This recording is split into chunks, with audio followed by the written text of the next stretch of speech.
Hey guys, it's Dasha and welcome to my channel, your antidote to boring English lessons. In this video, we're going to look at some of the most commonly confused words in the English language. Now, some of these pairs of words are homophones, meaning that they sound very similar but are spelled differently and have completely different meanings. And others are simply words that people tend to confuse. So if this is something that you're interested in, then keep watching and make sure to stick around till the end for your homework.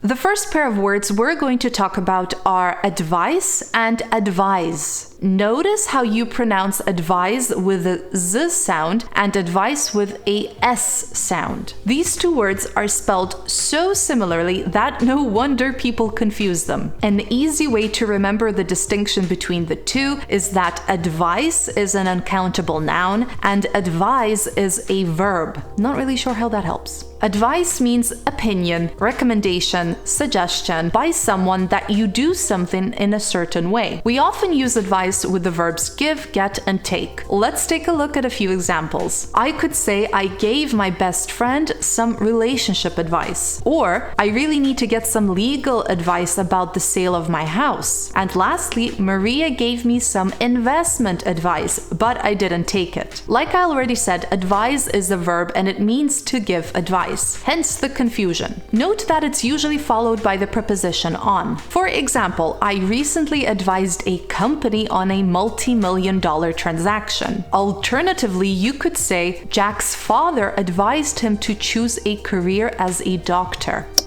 Up next is the pair disinterested and uninterested. People often use these words interchangeably, but surprise, surprise, they have completely different meanings. Disinterested means without a vested interest, and that simply means that a person has no personal involvement in something and is therefore free to act fairly and independently. In other words, they're free from bias. For example, a lawyer should provide disinterested advice, meaning that he or she needs to act impartially. On the other hand, uninterested means not showing interest, which is what people usually confuse these two words with. As an example, you could say, I tried to upsell my company's services to our client, but they were uninterested. That is, they were not interested in my proposal.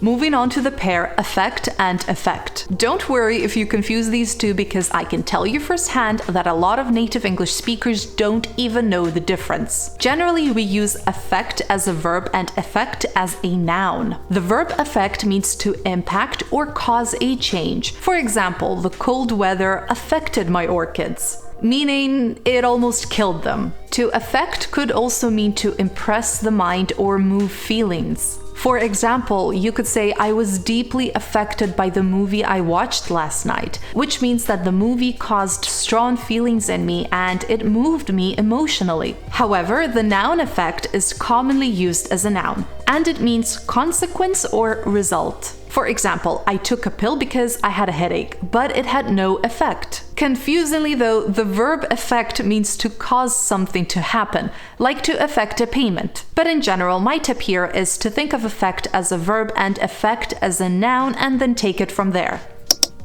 For some very strange reason, I constantly confuse the words hassle and hustle. I don't know why, it's like a mental glitch or something, probably because I tend to overthink things. In general, hassle means trouble, unwanted annoyances, or problems. For example, the sentence, I went through the hassle of waking up early in the morning and getting everyone coffee. It also means an argument or a fight. So you could say, Mark was hassled by bullies on his way home from school. Hustle, on the other hand, means to rush or hurry, as in, I had to hustle this morning to get to work on time. It could also mean to cause something or someone to move very quickly. Imagine that a guy called Tom went to a club one night and got really drunk. You could say Tom was hustled out of the club because he was too drunk. Basically, he was escorted very quickly by, I don't know, the bouncers. But in slang, to hustle means either to struggle, like I'm hustling to make a living, or to defraud someone. For example, let's imagine that someone on the street sells you a Rolex for $10 and it turns out to be fake. Duh. You could say, I was hustled.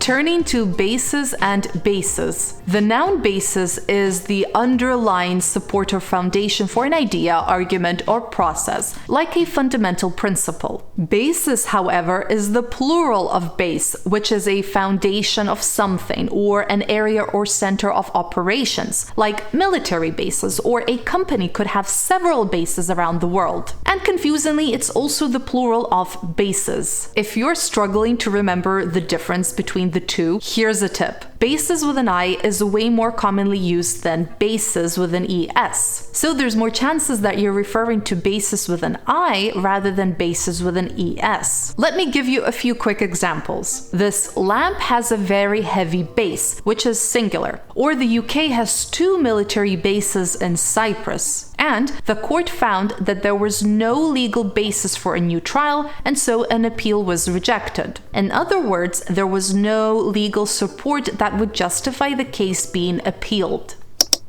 Next pair of words is principle and principle. Both words come from Old French and have Latin roots, but they mean different things. A principle with an LE is a rule or a fundamental truth upon which systems like beliefs and morals are formed. For instance, ignorance of the law is no excuse is a legal principle. Or you might have heard the phrase, he's a man of principle, which is like saying that he's a man that sticks to specific moral values like honesty. The noun principal with an AL, however, is the headmaster of a school or a person who's in charge of a certain thing like a company. But principle is also an adjective that means original or most important. So you could say something like, I moved out of New York for the principal reason that the living expenses were extremely high. The principal reason here means the main and most important reason.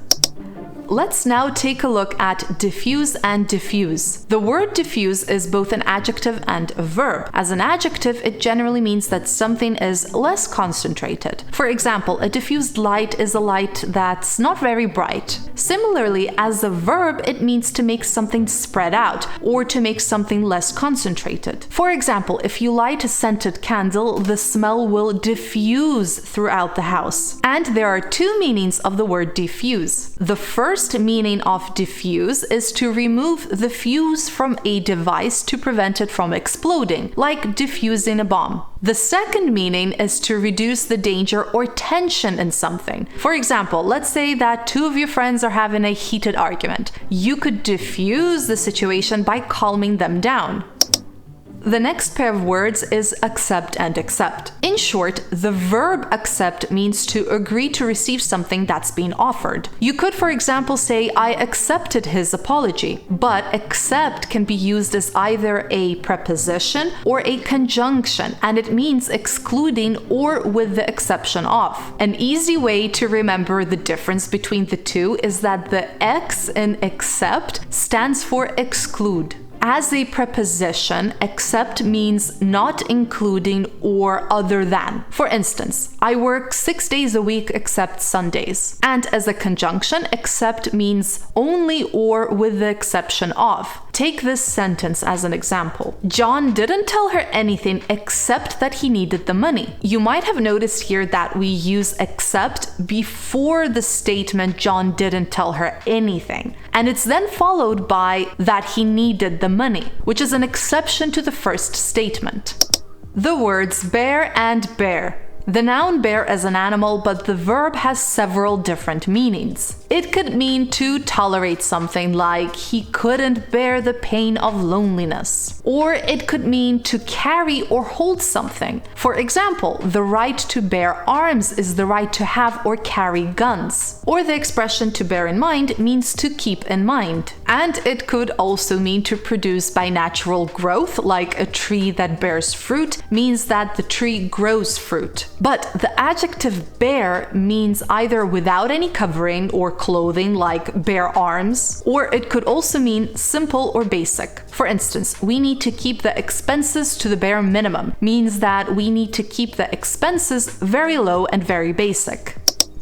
And lastly, the words coarse and coarse, of course. Now, these two are a little bit tricky because they look so similar. Coarse is more often than not used as a noun, and like bare, it has many different meanings. It could mean a passage, which can either be a physical passage like an obstacle course, or it could also mean the passage of time, like the phrase during the course of the day means throughout the day. You might have also heard the term a 3-course meal, and so here course means a part of a meal that could be a starter, a main course, or a dessert. And let's not forget that in countries like the US, a course could also mean an academic lesson at a university or another higher educational institution. So you could, for example, take a course in physics. But in places like the UK, a course refers to an entire program of studies required to complete a university degree. But coarse with an A is an adjective that describes a rough texture or a rude and vulgar person. By way of example, you could say, this jumper is made out of a coarse material. Or if you want to describe a person, you could also say, Jane was shocked at Rob's coarse behavior.